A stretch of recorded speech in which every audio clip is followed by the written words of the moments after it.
آ کے جھکایا کریں، اپنے دست سوال کو کبریا کی بارگاہ میں آ کے پھیلایا کریں، اپنی کمر کو حالت رکوع میں اس کی بارگاہ میں آ کے ہم کیا کریں، اسی کی تکبیر کی صداؤں کو بلند کیا کریں، اسی کی تحلیل کی آوازوں کو اجاگر کیا کریں، اسی کی تسبیح گیت گایا کریں۔ چنانچہ ارشاد ہوا وما خلقت الجن والانس الا لیعبدون، اور میں نے نہیں بنایا جنات اور انسان کو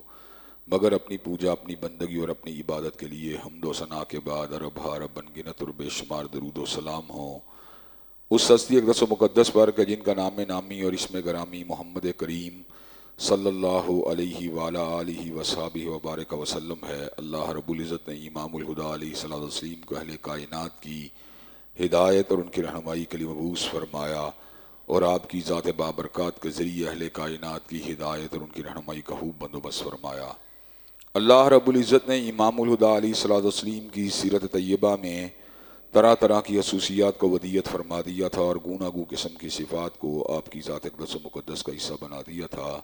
اور ان تمام باتوں سے بڑھ کر یہ کہ میرے آقا کی زندگی میں کوئی صبح ہو، کوئی شام، کوئی رات اور دکھوں کی کوئی گھڑی، عشقوں کا لمحہ ایسا نہیں آیا جب مالک کائنات نے اپنی تائید کو، اپنی نصرت کو، اپنی حمایت کاملہ کو اور اپنی تائید لازوال و بے مثال کو حضرت رسول اللہ صلی اللہ علیہ وسلم کے شامل حال نہ فرمایا ہو۔ اور ان تمام باتوں سے بڑھ کر یہ کہ عرش کے رب نے اپنی آخری کتاب حمید کو سید العرب والعجم، امام المتقین والابرار، حضرت اشرف الانبیاء والمرسلین، حضرت خاتم النبیین جناب محمد کریم صلی اللہ علیہ وسلم کے قلب اطہر پہ نازل فرما دیا تھا۔ اسی کتاب حمید کے ایک انتہائی اہم اور منظم عنوان جس کا تعلق ہماری اس زمین کی زندگی کے ساتھ ہے، اس کے حوالے سے گزشتہ خطبہ جمعہ میں اپنی چند گزارشات اور معروضات کو آپ حضرات کے گوش گزار کرنے کی کوشش کی تھی۔ معاشی کرائسس اقوام کی زندگی میں آنا کوئی بڑی بات نہیں ہے۔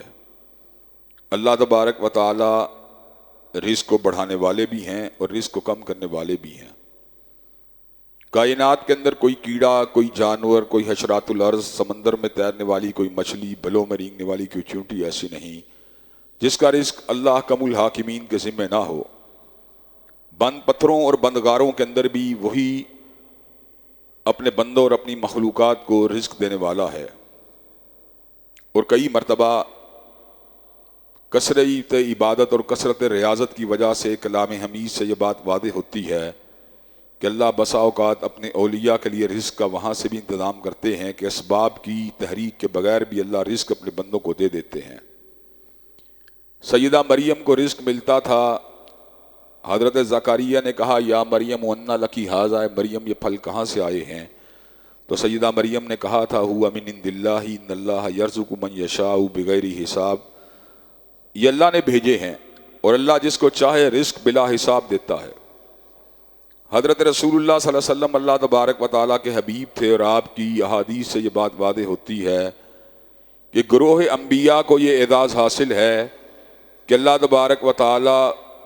کئی مرتبہ ان کے لیے رزق کے ایسے اسباب پیدا کرتا ہے، رزق کا اس انداز میں بندوبست کرتا ہے کہ عام انسانوں کا انتظام اس طرح نہیں ہوتا۔ حضرت رسول اللہ صلی اللہ علیہ وسلم نے خود تو صوم وصال رکھا، یعنی سحری کو افطاری کے ساتھ ملانے والا کام کیا، لیکن اپنی امت کو اس بات کی اجازت نہ دی اور اس کی توجیہ بھی بیان کر دی کہ مجھے وہ کھلاتا ہے کہ جو باقیوں کو اس انداز کے اندر نہیں کھلاتا۔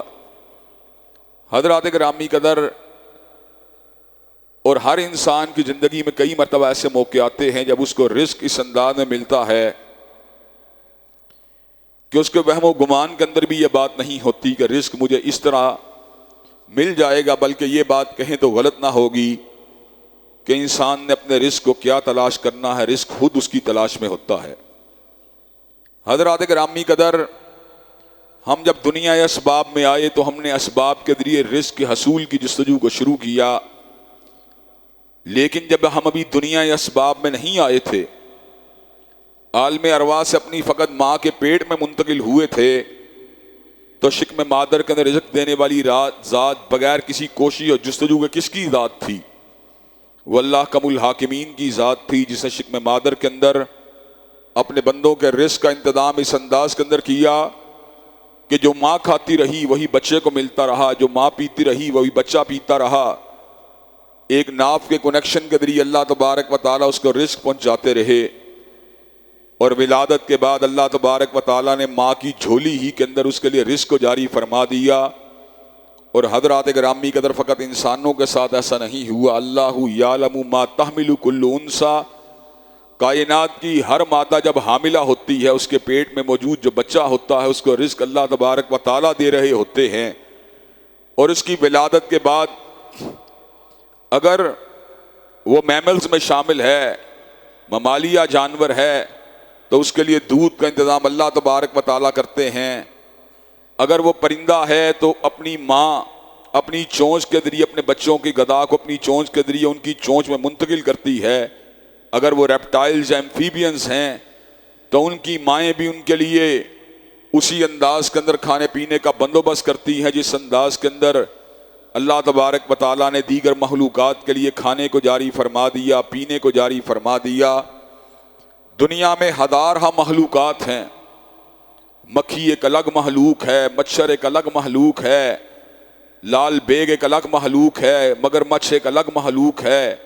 کچھوا ایک الگ مخلوق ہے، مچھلیاں ہزاروں قسم کی الگ مخلوقات ہیں، پرندے درجنوں بیسیوں قسم کی الگ مخلوقات ہیں، ممالیہ جانور ہزاروں لاکھوں کی تعداد میں موجود ہیں، کہیں بندر ہے، کہیں گوریلا ہے، کہیں ریچھ ہے، کہیں چیتا ہے، کہیں شیر ہے، کوئی درندہ ہے۔ اس کے ساتھ ساتھ عالم انسانیت ہے جس میں 7 ارب سے زیادہ لوگ تو فقط اس دور کے اندر موجود ہیں، اور ان انسانوں کے ساتھ ساتھ جنات بڑی تعداد میں اسی کرۂ ارض کے اوپر آباد ہیں، جن کا رزق جو ہے ہر فرد کا رزق، ہر بشر کا رزق، ہر جن کا رزق، ہر چرند کا رزق، ہر پرند کا رزق یہ کس کے ذمے ہے؟ وَمَا مِن دَابَّةٍ فِي الْأَرْضِ إِلَّا عَلَى اللَّهِ رِزْقُهَا، پوری کائنات میں ترسیل رزق فرمانے والا پروردگار عالم ہے۔ اور حضرات گرامی قدر رزق کی کئی اقسام ایسی ہیں جن کو تو ہم ٹینجیبل انداز کے اندر اپنے وجود میں داخل کرتے ہیں، اور کئی اقسام ایسی ہیں جو وقت اللہ وحدہ لا شریک لہ کے امر کے ذریعے ہمارے وجود میں سرایت کرتی چلی جاتی ہیں۔ حضرات گرامی قدر ہم اپنے کھانے کو جلانے کے لیے اور اپنے وجود کے اندر تنفس کو برقرار رکھنے کے لیے ہمیں آکسیجن کی ضرورت ہے۔ حضرات گرامی قدر یہ جو آکسیجن گیس ہے اس کے لیے ہم کسی انویسٹمنٹ کو نہیں کرتے، کسی ذرائع کو استعمال نہیں کرتے، کسی مادی قوت کو استعمال نہیں کرتے، مادی اسباب کو استعمال نہیں کرتے۔ یہ آکسیجن کے سلنڈر ہمارے وجودوں کے اندر براہ راست داخل ہوتے ہی چلے جاتے ہیں۔ ان آکسیجن کے سلنڈروں کو ہمارے وجودوں میں داخل کرنے والی ذات کس کی ذات ہے؟ یہ پروردگار عالم کی ذات ہے۔ جب تنفس کے عمل کے اندر کسی قسم کی رکاوٹ کسی بھی وجہ سے پیدا ہوتی ہے تو حضرات گرامی قدر ہسپتالوں کے اندر پھر بڑے بڑے آکسیجن کے سلنڈر جو ہوتے ہیں اس آکسیجن کو پورا کرنے کے لیے ان کو پوری قوت سے انسانی وجود کے ساتھ ان کا اتصال کر دیا جاتا ہے۔ حضرات گرامی قدر وہی آکسیجن جس کو پوری قوت کے ساتھ انسان کے وجود میں داخل کیا جاتا ہے، انسان کسی دقت کے بغیر، کسی مشقت کے بغیر، کسی جستجو کے بغیر اس کے سلنڈر اپنے وجود میں داخل کرتا چلا جاتا ہے۔ حضرات گرامی قدر تنفس کا سلسلہ اور تنفس کے ذریعے آکسیجن کو اپنے وجود میں داخل کرنے کا سلسلہ اور ہر سیل کو آکسیجن پہنچانے کا سلسلہ اور ہر سیل سے کاربن ڈائی آکسائڈ کو خارج کرنے کا سلسلہ یہ کس نے بنایا ہے؟ یہ اللہ وحدہ لا شریک لہ نے بنایا ہے۔ حضرات گرامی قدر اسی طرح ہمارے وجود سے فاضل مادوں کو نکالنے کا سلسلہ یہ کس نے بنایا ہے؟ یہ مالک کائنات نے بنایا ہے۔ نظام انہضام کے ذریعے جو طاقتور کھانا ہے، جو مفید کھانا ہے، وہ ہمارے لہو کے ذریعے ہمارے جو ہے دل کی دھڑکنوں کے ذریعے ہمارے لہو میں سرایت کرتا ہے، اور لہو کے ذریعے پورے وجود کے ہر کنارے کے اندر اس کی طاقت پہنچتی ہے۔ حضرات گرامی قدر اگر آپ نے اس نظام کے تعطل کو دیکھنا ہو، اس نظام کی ابتری کو دیکھنا ہو، فالج کے مریض کو دیکھ لیجئے، جس کا کھانا جس کا پینا اس کو طاقت نہیں دے رہا، وجود کا کوئی حصہ بھی فالج زدہ ہو جائے تو انسان کس حد تک اس سے متاثر ہوتا چلا جاتا ہے۔ حضرات گرامی قدر اس سے یہ بات بالکل واضح ہو کے سامنے آتی ہے کہ انسانی وجود کے اندر جتنا بھی نظام موجود ہے اس نظام کو چلانے والی ذات فقط پروردگار عالم کی ذات ہے۔ حضرات گرامی قدر وہ جو طاقتور غذا تھی، وہ جو مفید غذا تھی، اس کو وجود میں سرایت کرنے والی ذات بھی پروردگار عالم کی ذات ہے، اور وہ جو فاضل مادے تھے، وہ جو کچرا تھا، اس کچرے کو وجود سے بہانے کی شکل میں خارج کرنے والی ذات کس کی ذات ہے؟ وہ ذات بھی پروردگار عالم کی ذات ہے۔ وہ مشروبات جن کے اندر طاقت موجود تھی، ان کی طاقت کو انسانی وجود میں سرایت کرنے والی ذات پروردگار عالم کی ذات ہے، اور پھر وہ مادہ جو فاضل تھا اور جس کا وجود میں ٹھہرنا جو تھا وہ زہریلا، وجود کو زہریلا کرنے کا سبب بن جانا تھا، حضرات گرامی کا اس مادے کو گردوں اور مثانوں کے ذریعے حراج کرنے والی ذات کس کی ذات ہے؟ وہ پروردگار عالم کی ذات ہے، جس نے اتنے باریک نظاموں کو بنا دیا،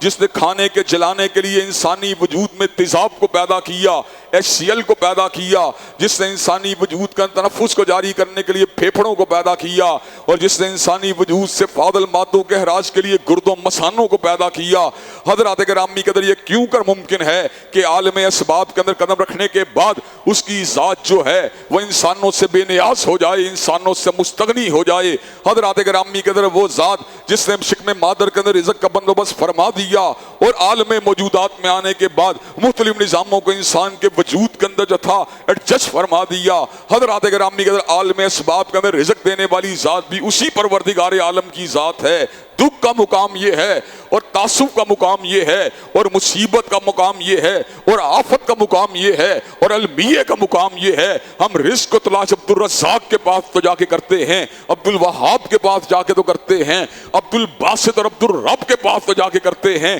لیکن رزق کو تلاش کرنے کے لیے ہمیں اتنا رب کے پاس جانا چاہیے یا وہاب کے پاس جانا چاہیے۔ ہم اس طرح کیوں نہیں جاتے؟ اللہ تبارک و تعالیٰ نے خود اس امر کا اعلان فرما دیا، فَابْتَغُوا عِندَ اللَّهِ الرِّزْقَ، کہ اللہ تبارک و تعالیٰ کے پاس رزق کو تلاش کیا کرو، کہ جملہ رزق کی چابیاں اگر کسی کے پاس ہیں تو پروردگار عالم کے پاس ہیں۔ حضرات گرامی قدر، رزق کیسے حاصل ہوگا؟ دنیا کے اندر لوگ یہ بات سمجھتے ہیں اور غلط سمجھتے ہیں کہ ہم نے رزق کو حاصل کیا، اپنی توانائیوں سے حاصل کیا، اپنے زور بازو سے حاصل کیا، اپنی قوت سے حاصل کیا، اپنی ذہانت سے حاصل کیا، اپنے انٹلیکٹ سے حاصل کیا۔ اگر ایسا ہوتا تو بشیر دار الماہی کے قریب جتنی بھی مچھلیوں کی دکانیں ہیں ان کے پاس بھی وہی مچھلی ہے، ان کے پاس بھی وہی پکوان ہے، ان کے پاس بھی وہی مسالہ جات ہیں، ان کے پاس بھی وہی ایندھن ہے، ان کے پاس بھی وہی انگارے ہیں، ان کے پاس بھی بھڑکتی ہوئی آگ ہے، لیکن ان کی دکانوں کے اوپر مچھلیاں لینے کے لیے لوگ موجود نہیں، لیکن دوسری دکان کے اوپر لوگوں کی قطاریں لگی ہوئی ہیں۔ اس کا مطلب یہ ہے ایک ہی جیسا سامان کو رکھنے کے باوجود اس سامان کو بکوانے والی ذات بھی اللہ کی ذات ہے، اس سامان کو رکوانے والی ذات بھی اللہ کی ذات ہے۔ حضرات گرامی قدر، اگر رزق انسان کے ہاتھ میں ہوتا دنیا میں کوئی بندہ غریب نہ ہوتا۔ اگر رزق انسان کے ہاتھ میں ہوتا تو دنیا کے اندر کبھی مزدور آپ کو نظر نہ آتے۔ اگر رزق انسان کے ہاتھ میں ہوتا کسان آپ کو نظر نہ آتے۔ اگر رزق انسان کے ہاتھ میں ہوتا محنت کش طبقات آپ کو نظر نہ آتے۔ در حقیقت بات یہ ہے رزق کی جتنی بھی چابیاں ہیں پروردگار عالم کے پاس ہیں، اور رزق کے جتنے دریچے کھلتے ہیں وہ بھی اس کے حکم سے کھلتے ہیں۔ حضرات گرامی قدر، چنانچہ مادی اسباب کو اختیار کرنے کے ساتھ ساتھ کہ اسباب کا اختیار کرنا یہ سنت نبوی شریف سے ثابت ہے،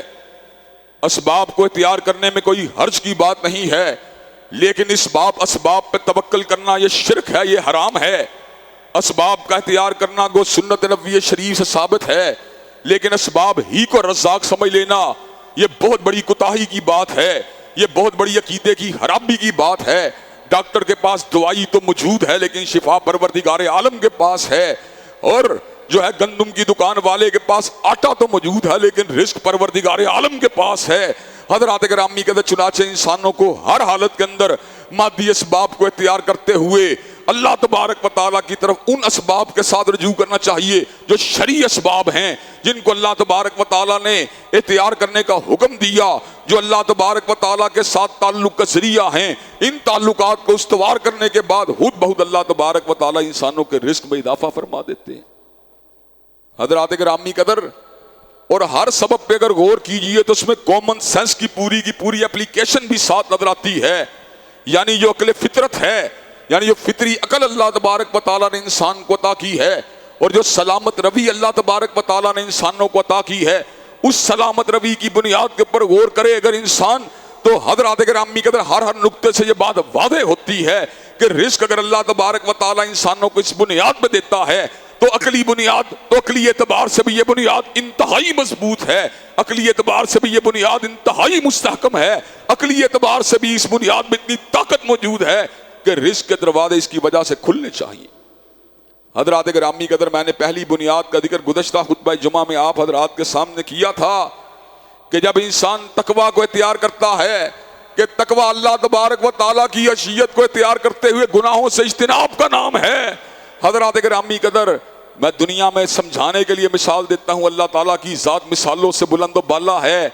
جب آپ اپنے والدین کی تابعداری کرتے ہوئے ان کی ناپسندیدہ چیزوں کو چھوڑ دیتے ہیں تو والدین کے پاس جو وسائل ہوتے ہیں وہ وسائل کے دروازے آپ کے لیے کھول دیتے ہیں، کہتے ہیں بچہ بڑا ہی تابعدار ہے، بڑا ہی فرما بردار ہے، اس کی جو خواہشات ہیں ان کو پورا ہونا چاہیے۔ حضرات گرامی قدر، اللہ جو کہ ارحم الراحمین ہے، اور 70 مائیں نہیں کئی لاکھ مائیں بھی ہوں، اللہ کی رحمت و شفقت کا مقابلہ نہیں کر سکتی۔ حضرات گرامی قدر، یہ تو مرزا بے وقوف کو اس بات کا پتہ نہیں، وہ تو ماں کی رحمت کو اللہ کی رحمت سے زیادہ سمجھتا ہے، اتنا بے وقوف ہے، اتنا پاگل ہے، اتنا ضدی ہے۔ حضرات گرامی قدر، اللہ حکم الحاکمین نے ایک حصہ رحمت کو دنیا میں اتارا، اس ایک حصہ رحمت کی وجہ سے مائیں اپنے بیٹوں سے محبت کرتی ہیں، باپ اپنے بچوں سے محبت کرتا ہے، کتا اپنے پلوں سے محبت کرتا ہے، بلی اپنے بچوں سے محبت کرتی ہے، مرغا اپنے چوزوں سے محبت کرتا ہے۔ 99 حصے اللہ اور بندے کے درمیان باقی ہیں جو اللہ تبارک و تعالیٰ اپنے بندوں کے درمیان تقسیم فرمائے گا۔ حضرات گرامی قدر، جب اللہ تعالیٰ کو آپ راضی کریں گے، اس کی رضا کے مطابق زندگی گزاریں گے، گناہوں سے اجتناب کریں گے، اس کے احکامات پہ عمل کریں گے، تو مجھے یہ بات بتلائیے کہ اللہ راضی نہیں ہوگا؟ یہ عقلی بات ہے کہ اللہ راضی ضرور ہوگا۔ وَمَن يَتَّقِ اللَّهَ يَجْعَل لَّهُ مَخْرَجًا وَيَرْزُقْهُ مِنْ حَيْثُ لَا يَحْتَسِبُ، جو بندہ متقی بن جائے گا اللہ اس کی تنگیوں کو دور کر دیں گے اور اس کو رزق وہاں سے دیں گے جہاں سے وہ گمان بھی نہیں کر سکتا۔ حضرات گرامی قدر، تقویٰ جو کہ گناہوں سے اجتناب کا نام ہے، وہ رزق کے دروازوں کو کھول دیتا ہے، رزق کے بند دروازے اس کے لیے واہ ہو جاتے ہیں۔ اور دوسرا اہم نقطہ یہ ہے، جب انسان اللہ تبارک و تعالیٰ کی ذات کے اوپر بھروسہ کرتا ہے تو اللہ تبارک و تعالیٰ اس کے لیے کافی ہو جاتے ہیں۔ دنیا میں اگر کسی مخلص یار پہ بھروسہ کیا جائے، دنیا میں کسی مخلص دوست پہ بھروسہ کیا جائے تو وہ اپنے مخلص دوست کے ضرور کام آتا ہے، اور وہ تو وہ ہے کہ انت اہل الوفاء والحق، کہ اس سے بڑا وفا کائنات میں کوئی موجود ہی نہیں ہے۔ کائنات میں ہر مقام سے بے وفائی کا اندیشہ ہو سکتا ہے، لیکن اگر بے وفائی کا اندیشہ نہیں ہو سکتا تو پروردگار عالم کی ذات سے نہیں ہو سکتا۔ وَمَن يَتَوَكَّلْ عَلَى اللَّهِ فَهُوَ حَسْبُهُ، جس کا بھروسہ اللہ کی ذات پہ ہوتا ہے اللہ تبارک و تعالیٰ اس کے لیے کافی ہو جاتے ہیں، اس کے جملہ معاملات کو اپنے کنٹرول میں لے کر اس کے رزق کے اسباب کو پیدا فرما دیتے ہیں اور اس کو رزق کے دروازے اس کے لیے کھول دیتے ہیں۔ حدیث طیبہ کے مطابق اگر انسان کا توکل اللہ کی ذات کے اوپر درست اور مضبوط ہو تو اللہ انسان کو ویسے رزق دے گا جیسے پرندوں کو رزق دیتا ہے، کہ پرندے ان کے پاس آج کے دن کا کوئی چارٹر موجود نہیں ہوتا، آج کے دن کا کوئی منظم پلان موجود نہیں ہوتا، اللہ کی ذات کے اوپر بھروسہ کر کے اپنے گھونسلوں سے باہر نکلنے والے لاکھوں پرندے جب فضائے بسیط میں اڑتے ہیں، شام کے وقت گھر آتے ہیں، ان کے پیٹ بھرے ہوتے ہیں، اپنے چوزوں کے لیے، اپنے بچوں کے لیے بھی رزق ان کی چونچوں کے اندر موجود ہوتا ہے، ان کے پنجوں کے اندر موجود ہوتا ہے۔ حضرات گرامی قدر، مجھے یہ بات بتلائیے، جو پرندہ جو کہ بے زبان ہے، وہ پرندہ جو کہ انسان کے مقابلے بڑا ہی بے شعور ہے، جب اللہ کی ذات کے اوپر توکل کر کے اپنے گھر سے باہر نکلتا ہے، اپنے گھونسلے سے باہر نکلتا ہے، جب اللہ تبارک و تعالیٰ اس کو رزق کے ساتھ واپس پلٹاتے ہیں، تو اے انسان، تو جو اللہ تبارک و تعالیٰ تجھے احسن تقویم بنایا ہے، تجھے اشرف المخلوقات بنایا ہے، جب تو اللہ کی ذات کے اوپر توکل کر کے اپنے گھر سے باہر نکلے گا، واپس پلٹے گا، رزق جو ہے تیرے پیٹ کے اندر بھی موجود ہوگا، تیری اولاد کا رزق تیرے ہاتھ اور تیری جیب کے اندر موجود ہوگا۔ لیکن تو توکل نہیں کرتا، تو ڈنڈی مارتا ہے، تیری نظر اللہ کی رحمت کی بجائے دوسروں کی جیب پہ ہوتی ہے، تیری نظر اللہ کی وسعت اور اس کی وسیع مغفرت کی بجائے لوگوں کی جیبوں میں موجود پیسوں پہ ہوتی ہے، تو رقم کو ٹھگنے کے ذریعے، بٹورنے کے ذریعے چلاکی عیاری اور مکاری سے دوسروں کے رزق کے اوپر ڈاکہ ڈالنا چاہتا ہے، تو یتیموں کا مال ہڑپ کرنا چاہتا ہے، تو بیواؤں کے مال کو کھانا چاہتا ہے، تو کمزوروں کے مال کو کھانا چاہتا ہے۔ حضرات گرامی قدر، ہم یہ بات سمجھتے ہیں رزق اگر توکل انسان کرے تو حدیث طیبہ کے مطابق اس کو رزق ویسے ملے گا جیسے پرندوں کو ملتا ہے۔ حضرات گرامی قدر، تیسرا نقطہ جو کہ رزق کو حاصل کرنے کا ذریعہ ہے وہ اللہ تعالیٰ کی نعمتوں کی شکر گزاری ہے۔ ناشکری جو ہوتی ہے وہ انسانوں کو بھی ناپسند ہوتی ہے۔ اگر آپ نے کسی کے ساتھ نیکی کی ہو، تھینک فل ہونے کی بجائے تھینک لیس ہو جائے، آپ اس کی طرف التفات کرنا چھوڑ دیتے ہیں۔ جو بچہ والدین کی احسانات کا اعتراف کرتا ہے، قدرتی طور پہ والدین اس کے زیادہ ملتفت ہوتے ہیں۔ جو والدین کی نیکیوں کو تسلیم کرتا ہے، والدین اس میں مزید نیکیاں کرتے ہیں۔ جو کہتا ہے بابا آپ نے ہمارے ساتھ بہت اچھا سلوک کیا، باپ کے دل میں محبت مزید بڑھ جاتی ہے۔ اللہ کے لیے مثال نہیں، مثال سمجھانے کے لیے ہے۔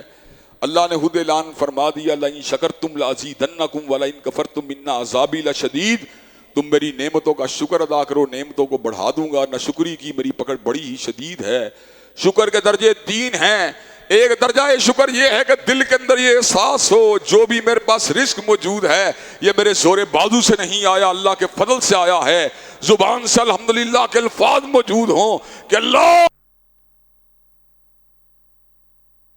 پایا مجھ پہ جو ہے اس کو اتار دیا۔ اور تیسرا ذریعہ شکر کا، تیسرا درجہ شکر کا یہ ہے کہ انسان اپنے اعمال سے اللہ کی نعمتوں کا شکریہ ادا کرنے والا بن جائے۔ انسان ایسے اعمال کرے جس سے اللہ راضی ہو جائے۔ اللہ نے قرآن مجید میں اس بستی کا ذکر کیا جس سے امن، اطمینان اور رزق کی نعمت فقط اس لیے چھن گئی تھی، فَكَفَرَتْ بِأَنْعُمِ اللَّهِ فَأَذَاقَهَا اللَّهُ لِبَاسَ الْجُوعِ وَالْخَوْفِ بِمَا كَانُوا يَصْنَعُونَ۔ انہوں نے اللہ کی نعمتوں کی ناشکری کی تھی، اللہ نے امن، اطمینان، رزق کی بجائے بھوک اور خوف کو ان کے اوپر مسلط کر دی۔ رزق کو حاصل کرنے کا ایک اور ذریعہ، ٹرانسفارمر کو لگنے والی آگ کی وجہ سے آج اس پورے علاقے کی بجلی کے اندر جو ہے انقطاع موجود ہے۔ چونکہ بالکل فی الفور یہ واقعہ رونما ہوا، اس لیے متبادل انتظام نہ ہو سکنے کے پر میں آپ سے معذرت خواہ ہوں۔ انشاءاللہ اس بیک اپ کو میں جو کمی کوتاہی رہ گئی ہے انشاءاللہ اس کا ارینجمنٹ جو ہے وہ نیکسٹ ٹائم کیا جائے گا، کیونکہ ماضی کے شیڈیول میں اس طرح کی بات موجود نہیں تھی۔ حضرات گرامی قدر، اس وجہ سے بات کو زیادہ طول دینے کی بجائے اختصار ہی کے ساتھ آپ کے گوش گزار کر رہا ہوں۔ حضرات گرامی قدر، جب انسان بڑا گناہگار ہوتا ہے تو آپ کو پتا ہے پھر انسان کی زندگی میں تنگیاں بھی آتی ہیں، تلخیاں بھی آتی ہیں۔ ما اصابکم من مصیبہ فبما کسبت ایدیکم، جتنی بھی مصیبتیں آتی ہیں تمہارے اپنے گناہوں کی وجہ سے آتی ہیں۔ ظہر الفساد فی البر والبحر بما کسبت ایدی الناس،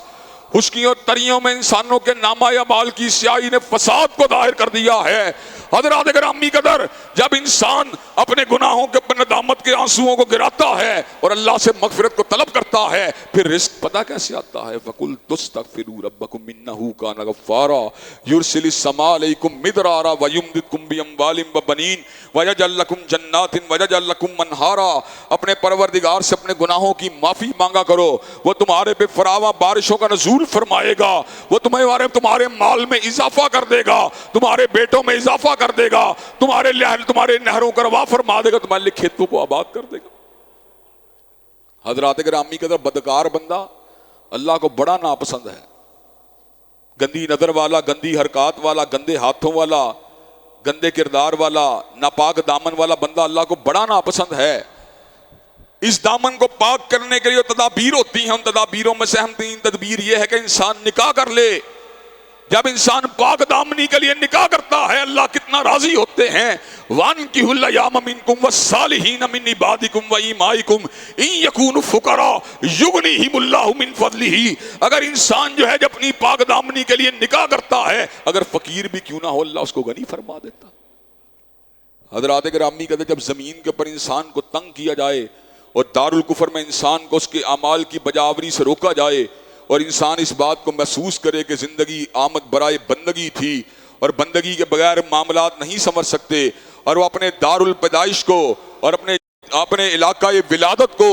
اور اپنی جس علاقے کے اندر وہ اس کی پیدائش ہوئی ہے اس علاقے کو خیر بات کہہ دیتا ہے اور اللہ تبارک و تعالیٰ کے راستے میں جو ہجرت کر دیتا ہے تو حضرات گرامی قدر پھر کیا ہوتا ہے، اللہ تبارک و تعالیٰ اس کے لیے زمین کے دروازوں کو کھول دیتے ہیں اور اس کے لیے بہترین رزق کا بندوبست فرما دیتے ہیں۔ حضرات گرامی قدر کفار نے آج کل پوری دنیا کے مسلمانوں کو جو ہے استبداد اور ظلم کا نشانہ بنایا ہوا۔ حضرات گرامی قدر اس ظلم سے نجات کے لیے تلوار جہاد کو اٹھانے کی ضرورت ہے اور جہاد کے نیزے اور جہاد کے تلتیر کو چلانے کی ضرورت ہے۔ حضرت رسول اللہ صلی اللہ علیہ وسلم ارشاد فرماتے ہیں کہ اللہ تعالیٰ نے میرے رزق کو میرے نیزے کی انی کے نیچے رکھا ہے۔ جب انسان جو ہے اپنے تیروں، اپنے تلواروں کو، اپنے نیزوں کو، اپنے ہتھیاروں اوزاروں کو اللہ تبارک و تعالیٰ کی رحمت کے حصول کے لیے اور اعانت مظلومین اور اعانت مظلومین اور اعانت مسلمین اور اعانت مومنین کے لیے چلاتا ہے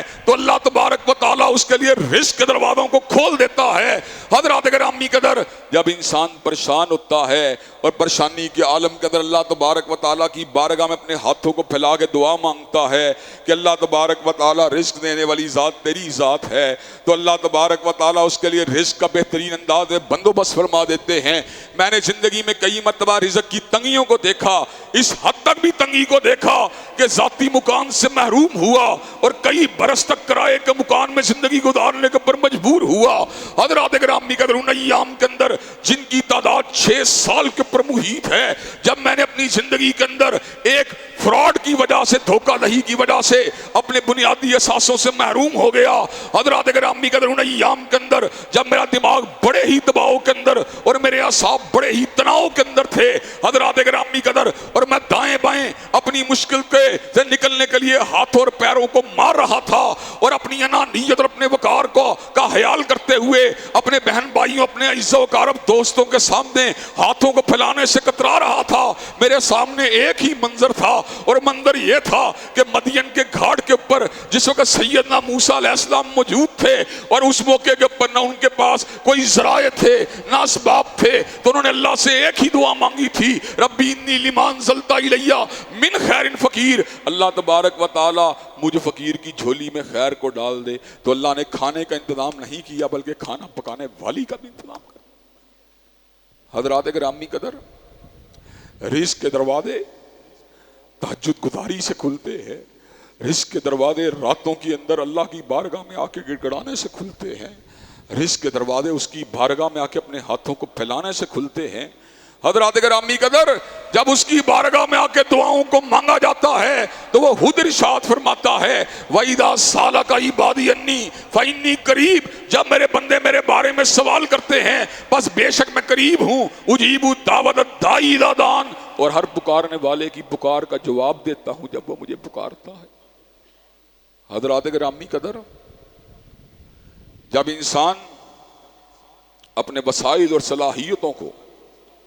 اور اپنی چلنے پھرنے کی طاقتوں کو اللہ تبارک و تعالیٰ کی رضا کے لیے وقف کر کے حج اور عمرے کے سفر کے پر روانہ ہوتا ہے اور پے در پہ فارغ وقت کے اندر اور فارغ وسائل کے ساتھ حج و عمرہ کرتا ہی رہتا ہے، اللہ کے گھر کی دیدار کے لیے تڑپتا ہی رہتا ہے اور اس کے دیدار کے لیے رقم کو جمع کر کے اس کا قصد اور ارادہ کرتا ہی رہتا ہے، پھر پتہ کیا ہوتا ہے، اللہ تبارک و تعالیٰ اس کے گناہوں کو معاف کر دیتے ہیں اور اس کے لیے رزق کے اسباب کو پیدا کر دیتے ہیں۔ حضرات گرامی قدر لیکن دکھ و تعصب کا مقام یہ ہے، ہماری نظریں کیلکولیٹر پہ ہوتی ہیں، ہماری نظریں اسٹیٹسٹکس کے فارمولوں پہ ہوتی ہیں، ہماری نظریں انفلیشن کے چارٹ پہ ہوتی ہیں، ہماری نظریں اقتصادیات کے اصول و ضوابط پہ ہوتی ہیں۔ ہم نے راضی کرنے کی کوشش کی IMF کو، ہم نے راضی کرنے کی کوشش کی ورلڈ بینک کو، لیکن ہم نے راضی نہ کیا رزاق کو، ہم نے راضی نہ کیا باسط کو، ہم نے راضی نہ کیا وہاب کو۔ حضرات گرامی قدر ان اللہ یرزق من یشاء بغیر حساب، اللہ جس کو چاہتا ہے اپنے بندوں میں سے بغیر اسباب کے اور بغیر حساب کے رزق دیتا ہے، چنانچہ رزق جب بھی تلاش کرنا چاہیے اسی کی بارگاہ میں تلاش کرنا چاہیے۔ اگر ہم اس کو راضی کریں گے تو ہمارے انفرادی اعتبار سے بھی رزق کے دروازے کھل جائیں گے اور اجتماعی اعتبار سے بھی۔ اور اجتماعی اعتبار کا ایک اور نقطہ آپ حضرات کے سامنے بیان کر دینا چاہتا ہوں، ہم نے کہا مسلم لیگ کا منشور جو ہے اس کو لاگو کر دیا جائے، رزق کے دروازے کھل جائیں گے۔ PTI کو ووٹ دے دیا جائے، رزق کے دروازے کھل جائیں گے۔ پیپل پارٹی کو ووٹ دے دیا جائے رزق کے دروازے کھل جائیں گے. ان پارٹیوں کے پاس کچھ بھی نہیں ہے. وَلَوْ أَنَّهُمْ أَقَامُوا التَّوْرَاةَ وَالْإِنْجِيلَ وَمَا أُنزِلَ إِلَيْهِمْ مِنْ رَبِّهِمْ لَأَكَلُوا مِنْ فَوْقِهِمْ وَمِنْ تَحْتِ أَرْجُلِهِمْ. اگر وہ زمین کے تورات اور انجیل اور ان کے بعد نازل ہونے والے کلام اللہ کا نفاذ کرنا شروع کر دیں, لَأَكَلُوا مِنْ فَوْقِهِمْ وَمِنْ تَحْتِ أَرْجُلِهِمْ, اللہ اوپر سے بھی رزق دے گا, زمین سے بھی رزق دے گا. حضرات گرامی کا معدنیات کے ظاہر کی چابیاں کس کے پاس ہیں؟ گیس کی چابیاں کس کے پاس ہیں؟ پیٹرولیم کی چابیاں کس کے پاس ہیں؟ یورینیم کی چابیاں کس کے پاس ہیں؟ کاپر نکالنے والی ذات کس کی ذات ہے؟ سلور کو پیدا کرنے والی ذات کس کی ذات ہے؟ گولڈ کو پیدا کرنے والی ذات کس کی ذات ہے؟ پلیٹینم کو پیدا کرنے والی ذات کس کی ذات ہے؟ ڈائمنڈ کو پیدا کرنے والی ذات کس کی ذات ہے؟ پرلز کو پیدا کرنے والی ذات کس کی ذات ہے؟ ہیرے جواہرات کو پیدا کرنے والی ذات کس کی ذات ہے؟ لالو یاقوت کو پیدا کرنے والی ذات کس کی ذات ہے؟ یاقوت و مرجان کو پیدا کرنے والی ذات کس کی ذات ہے؟ حضرات گرامی قدر انسانوں کی معیشت کو اتار اور چڑھاؤ میں مبتلا کرنے والی ذات کس کی ذات ہے؟ تعلق باللہ مضبوط ہوگا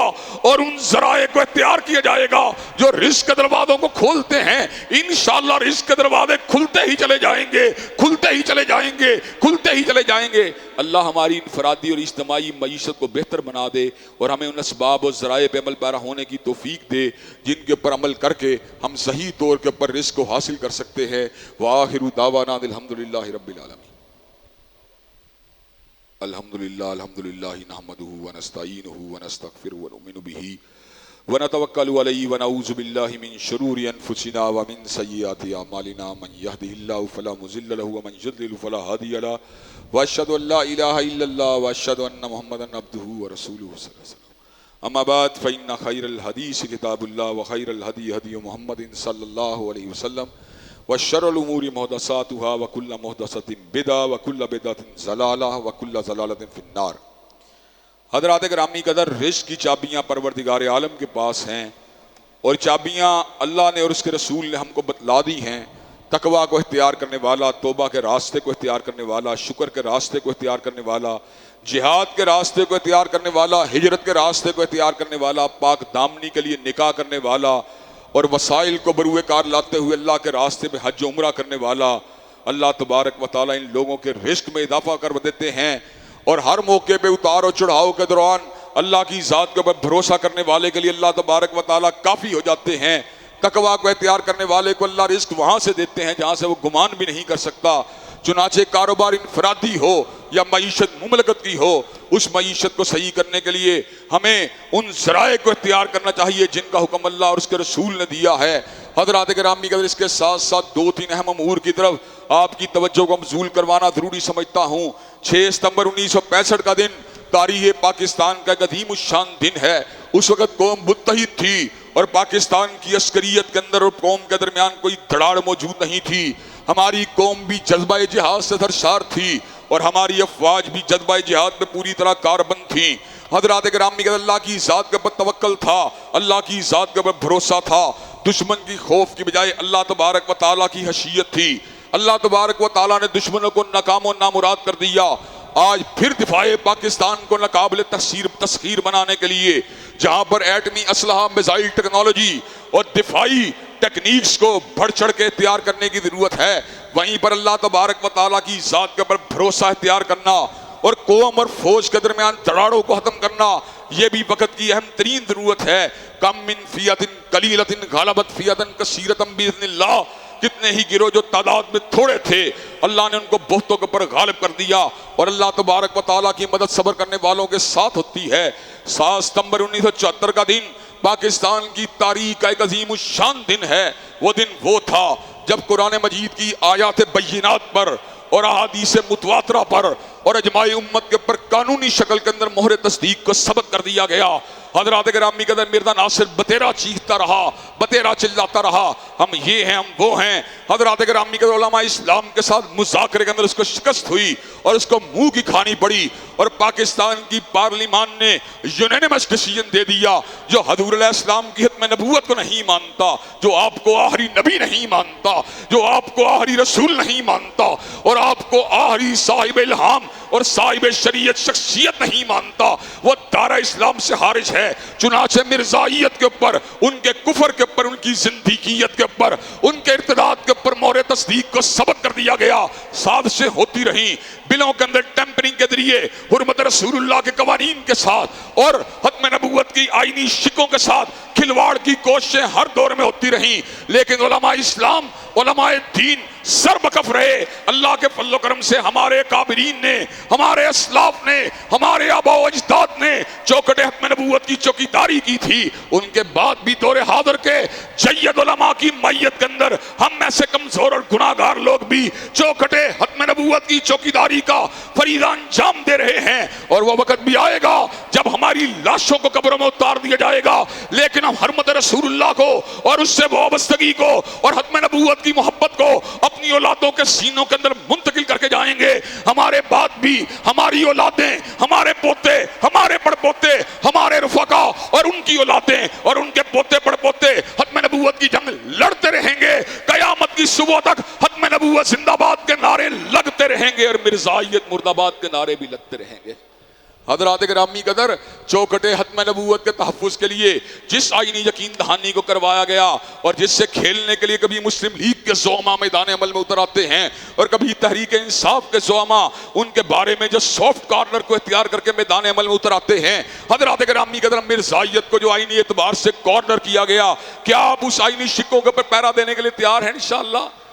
اللہ کے فضل و کرم سے ختم نبوت کے ڈنکے بجتے رہیں گے، اور جو گروہ بھی حضرت رسول اللہ کی ختم نبوت کو نہیں مانتا، چاہے مرزائیت ہو، چاہے بابیت ہو، چاہے بہائیت ہو، چاہے نیشن آف اسلام ہو، چاہے یونائٹڈ سبمٹر انٹرنیشنل ہو، چاہے یوسف قذاب کے پیروکار ہوں، چاہے احمد عیسیٰ کے پیروکار ہوں، انشاءاللہ ان پہ لعنتیں برستی رہے گی، لیکن حضور کے بعد کوئی نبی نہیں ہو سکتا۔ اور حضرات گرامی قدر، آخری اہم بات جس کی طرف آپ کی توجہ کو مبذول کروانا چاہتا ہوں، ہم نے ٹرانسجینڈر بل کے علاوہ اللہ کے فضل و کرم سے رائے عامہ کو ہموار کیا اور اس بات کی یقین دہانی کروائی گئی کہ کوئی شخص بھی، کوئی مرد بھی اپنی مرضی سے عورت بن کے اپنے آپ کو ٹرانسجینڈر فیمیل نہیں کہہ سکتا، کوئی عورت بھی اپنی مرضی کے ساتھ مرد بن کے اپنے آپ کو ٹرانسجینڈر میل نہیں کہہ سکتی۔ لیکن حضرات گرامی کا دکھ کا مقام یہ ہے، پہلے تھانہ چونگ کے اندر باقاعدہ طور کے اوپر ورکنگ پولیس افسروں نے اس بات کی شکایت کی تھی،